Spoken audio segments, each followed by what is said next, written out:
Hello friends, in today's video, we shall see the mathematical approach to negative externalities. Suppose the demand function for a new automobile is given as PD is equal to 100 minus 0.09Q and the supply function is given as PS is equal to 4 plus 0.03Q, where PD and PS is the price at which consumers are willing to buy and producers are willing to sell the automobiles respectively, and Q is a quantity demanded and sold per month in 1000 units. The market will be in equilibrium at the point where the demand is equal to supply, that is PD is equal to PS. So equating the demand and supply functions, we get 100 minus 0.09Q is equal to 4 plus 0.03Q. Now solving for Q, we get Q as 800. Substituting the value of Q, that is 800, onto either the demand or supply function will give us the equilibrium price, which is 28. So we got the equilibrium price as $28,000 and the equilibrium quantity as 800,000 automobiles per month. To determine the consumer surplus and the producer surplus in the market, the demand and supply functions need to be substituted with some values onto Q and we get the demand and supply schedule as shown in the table here. Now representing these equations onto a graph, we get the demand and supply curves, the market equilibrium as well as the consumer and producer surplus. Now we need to calculate how much is the consumer and producer surplus in money terms. We can find out the consumer surplus using the formula of half multiplied by base multiplied by height, and we get the consumer surplus as $28.8 billion. Here, the intercept given in the demand function is 100, which means that consumers are willing to pay $100,000 for a new automobile when none are demanded, while the actual market price is $28,000. So the height of the triangle is $100,000 minus $28,000. Similarly, we can find out the producer surplus using the formula of half multiplied by base multiplied by height, and we get the producer surplus as $9.6 billion. Here, the intercept given in the supply function is 4, which means that producers are willing to sell a new automobile for $4,000 even when none are sold. So the height of the triangle is $28,000 minus $4,000. In practical terms, having a zero quantity sold doesn't have a real-world interpretation, but the intercept is more relevant when Q takes positive values. The total economic welfare is the sum of consumer surplus and producer surplus. Thus, we get the total economic welfare as $28.8 billion plus $9.6 billion, which is equal to $38.4 billion. But here we have to consider the negative external costs as well. Suppose that the external cost of producing each automobile is $6,000. Then the total external cost will be $6,000 multiplied by 800,000, which is equal to $4.8 billion.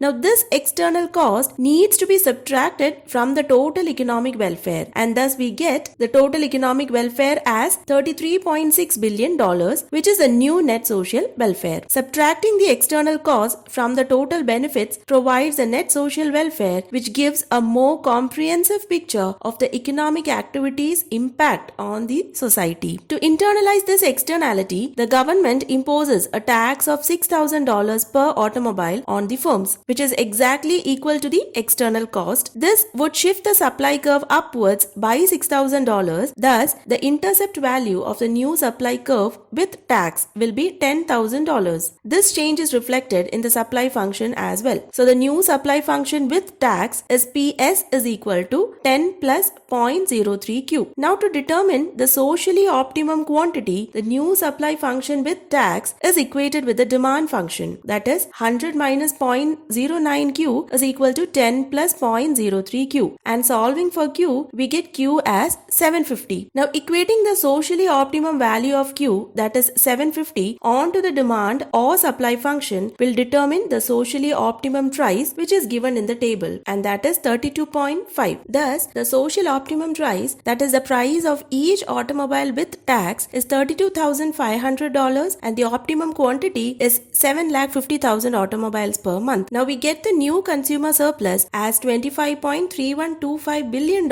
and the producer surplus as $8.4375 billion.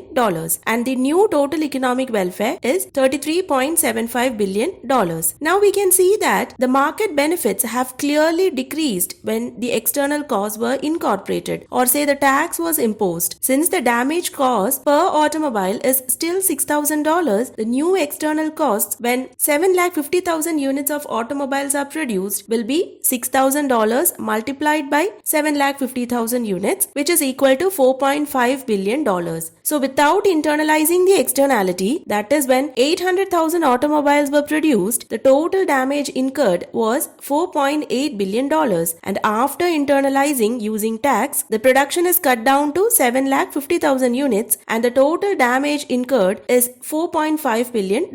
It shows a decrease of $0.3 billion or $300 million worth of damage when the externality was internalized. Since a tax of $6,000 was imposed per automobile, the total tax revenue will be $6,000 multiplied by 750,000 units, which is equal to $4.5 billion, which is exactly the same as the total external damage cost. It means that the producers and the consumers are compensating for the external costs of their actions. Hence, the net social welfare with tax is consumer surplus plus producer surplus minus external costs plus tax revenue, which is $33.75 billion, compared to the initial net welfare of $33.6 billion when 800,000 units of automobiles were produced. The net benefits have actually increased by $150 million when the production was cut down to 750,000 units. So the society is better off with the tax than without it. The amount of tax paid by the producers and the consumers, which is known as tax incidence, depends upon the elasticity of demand and supply. Though the values of the elasticities of demand and supply are not given in this example, from the diagram it can be assessed that the demand curve is less elastic than the supply curve. A tax burden falls more heavily on the side of the market that is less elastic. So, in this example, since demand is less elastic than supply, consumers will bear more tax burden than the producers. The consumer tax burden is calculated as elasticity of supply divided by elasticity of supply plus elasticity of demand, and the producer tax burden is calculated as elasticity of demand divided by elasticity of demand plus elasticity of supply. For instance, suppose if the elasticity of demand is given as 0.8 and the elasticity of supply is 2. Substituting these values onto the equation of consumer tax burden, we get the consumer tax burden as 2 divided by 2 plus 0.8, which is equal to 0.7142. It indicates that 71.42% of the tax burden will be borne by the consumers and the rest will be borne by the producers. In our example, the tax per automobile was $6,000. So 71.42% of $6,000 is $4,285.2, which will be the tax paid by a consumer, and the remaining 28.58% of $6,000, that is $1,714.8, will be paid by the producer as tax. So the total tax revenue collected is $4.5 billion,